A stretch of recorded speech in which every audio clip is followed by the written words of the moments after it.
Hello लोगोफोर खुलुमबाय आरो नोंथांमोनखौ बयखौबो गिबियावनो एबाउट बड' सेलिब्रिटिज इउट्युब चेनेलावहाय बरायग्रोनानै लाग्रोनाय जाबाय लोगोफोर। स' लोगोफोर नोंथांमोननि गेजेराव फैलायबाय आं दायो गोदान मोनसे आपकामिं बड' मिउजिक भिडिअनि सायावहाय आपडेट्स भिडिअ लानानै। स' आसा खालामो नोंथांमोना भिडिअखौ जोबजासिम नायलांगोन। लोगोफोर फैला जे बरगयारी इउट्युब चेनेलनि आन्दारावहाय गोदान मोनसे बड' मिउजिक भिडिअ फैनो थांगासिनो। स' लोगोफोर बे आपकामिं बड' मिउजिक भिडिअनि टाइटेलानो जाहैबाय हुम हुम हुम।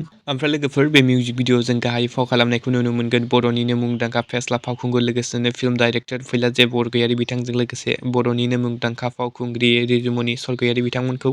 आरो बे मिउजिक भिडिअनि करिय'ग्राफखौ खालामदों सोमावसार बसुमतारी बिथां। ओमफ्राय लोगोफोर बे मिउजिक भिडिअखौ जोङो फैला जे बरगयारी बिथांनिनो इउट्युब चेनेलावहाय नुनो मोनगोन। ओमफ्राय लोगोफोर बे भिडिअआ स्पेसियेलि बबेनिसोदि लोगोफोर बेयाव मिउजिक थागोन नाथाय बेयावहाय मेथाइ रोजाबनायखौ जों खोनानो मोननाय नङा लोगोफोर। स' लोगोफोर नोंथांमोना सोर बे आपकामिं बड' मिउजिक भिडिअखौ नायनो थाखाय एक्साइटेड जानानै दं कमेन्टआव खोन्थाहरदो लोगोफोर आरो नायनो थाखाय एसे नेनानै थादो लोगोफोर। आसा खालामो फैला जे बरगयारी बिथाङा बे मिउजिक भिडिअखौ थाबैनो गावनि इउट्युब चेनेलाव आपल'ड खालामो। स' लोगोफोर दिनैनि मोननैसो सर्ट आपडेटआ बेनोमोन। नोंथांमोना भिडिअखौ नायना मोजां मोनोब्ला लाइक खालामदो आरो सोरबा चेनेलाव गोदान फैदोंब्ला साबस्क्राइब खालामना होदो। स' लोगोफोर दिनैनि भिडिअआ एसेनोसै गोजोन्थों एन्ड थेंक्स फर वाचिं।